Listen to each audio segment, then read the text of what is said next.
this country, bro?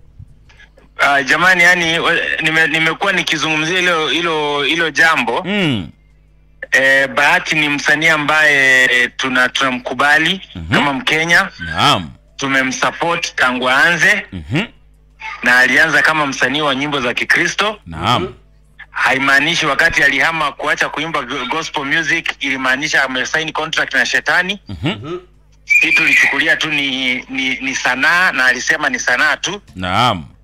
So tunasikia tumekwazika sana kwa sababu yani kama wanaume, sasa si kama Wakristo ama nini, kama wanaume. Yani ametukwaza sana kwa sababu yeye ni mtu ambaye anatuonesha watoto, anatuonesha bibi.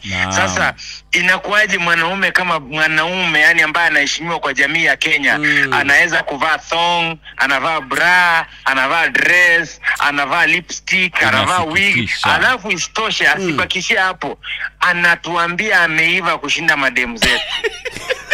Yani ametuudhi sana. Unadhani Ringtone shida iko wapi? Shida iko wapi katika hii issue yote? Yani hata nadhani yeye ndiye amedisrupt maandamano kushinda maandamano yenyewe yani.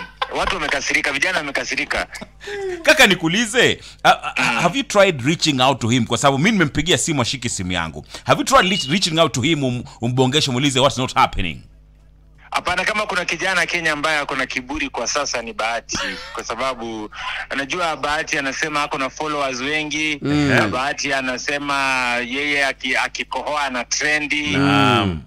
So kiburi kimempanda tu, ni ile tunamuombea. Mimi siwezi furahi Bahati yani ashuke. Ningependa tu abadilike, badala ya kushuka ningependa tu abadilike. Namuombea tu abadilike. All right.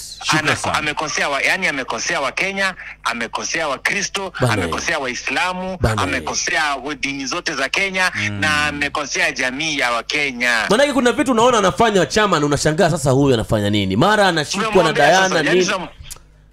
Ule sasa Bahati hata msipoteze time kumpigia simu, aombewe. All right. Fanya hivi Ringtone. Tuongoze katika maombi, tuanze kumwombea ndani ya show leo. Aya, wacha tumuombee leo. Baba, katika jina la Yesu tunamuleta Bahati mbele zako leo. Baba, tunasema sisi ni wenye dhambi, hatusemi sisi ni watakatifu, lakini ila Baba tunaomba katika weakness zetu kama watoto wako Baba, tunaleta Bahati mbele zako, tunamuombea uweze kumguza mahali shetani amemponza, aweze kurudi katika senses zake, aweze kubehave kama mwanaume, kwa sababu una sababu Mungu ulimuumba Bahati kama mwanaume na si mwanamke. Amen. Amen. Shukran sana chairman. Asante.